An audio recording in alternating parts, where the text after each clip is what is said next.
Farty Marty. Mary Jane Lemon loved her cat. She proudly named him Marty. But when she went to show and tell, Bud Baxter yelled, "Hey, Farty!" It was true that strange sounds would pop out of his tush. A tweet, or a toot, or a croak, or a whoosh. Is this normal for cats? Miss Bugmeester wondered. It's a skunk, not a cat, the school principal thundered. The principal's note upset Mary Jane's granny. "Martin," she snapped, "take control of your fanny. We won't have a cat whose behavior offends."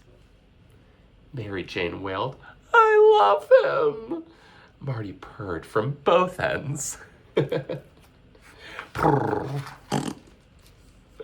Mrs. Chen, a voice tutor, arrived at their home. "Today," she said brightly, "we're writing a poem. We'll recite it in French, and then for a snack, I brought French cheese and grapes in this hand-painted sack." They sat down to work. Then they heard Marty gag. He had eaten the grapes, the French cheese, and the bag.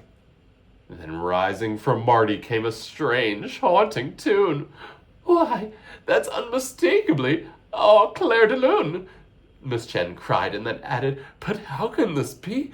Your cat eats French cheese and then plays Debussy?"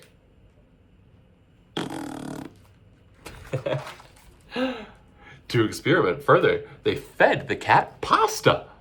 "Te amo," crooned Marty. Miss Chen hollered, "Pasta! Te amo." First French, now Italian. This testing reveals Marty's audio output is inspired by his meals. The next day they learned from a gala pet show. Perhaps we should enter. Let's take Marty and go. So they packed up Marty. They're going on the bus to the pet gala show. Mrs. Chen had cooked hot dogs and smothered the Franks in baked beans from Boston. The cat purred his thanks. Then he opened with fireworks, stunning the crowd. Pow! Blam! Pop! Wham! Pow! But policeman on duty yelled, "You're not allowed to set off explosives! It violates code!" If Marty was rattled, it never once showed. He inspired them to sing out with one rousing voice that historical classic, the country's first choice, our national treat, and our musical candy, the jaunty, jumping, jolly chords of Yankee Doodle Dandy. That cat's life was changed when he walked off the stage. He had shot from the class joke to now the national rage. Opera and country. Yeehaw, that cat can blow. Even rap was his thing. This cat is cool. This cat is no fool. The rappers and roadies draped Marty in bling. Too cool, dude. They voted him best solo artist in punk. Oh yeah. And dubbed him Dude Marty, the cat master skunk. The world begged for Marty, and so they left home. Getting on an airplane. For China. Welcome, Dude Marty, the cat master skunk. And Egypt and Berlin. Ich bin ein Berliner. And Rome. Wow.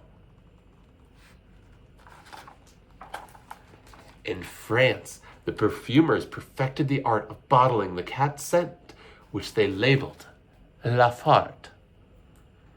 At last, the tour ended. The travelers came home. Mad About Marty became their next poem. Mary Jane wrote the verses. Miss Chen did the art. Marty's story, when published, topped the bestseller chart. Meet today, special guest, Marty, autographing copies from 2 to 4. Even Granny was thrilled by the family's cat fame. Happy birthday, dear Granny, Marty played with his toots. And Mary Jane's principal changed the school's name, Marty Lemon Elementary School.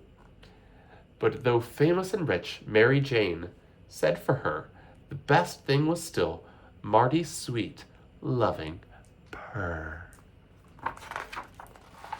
So, the next time you're watching TV with your pet and detect smells and noises, please don't be upset. Be delighted if you hear a gurgle or a tweet. You might have a gold mine asleep at your feet.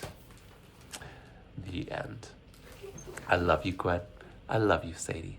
And I love you, Cooper, even when you toot.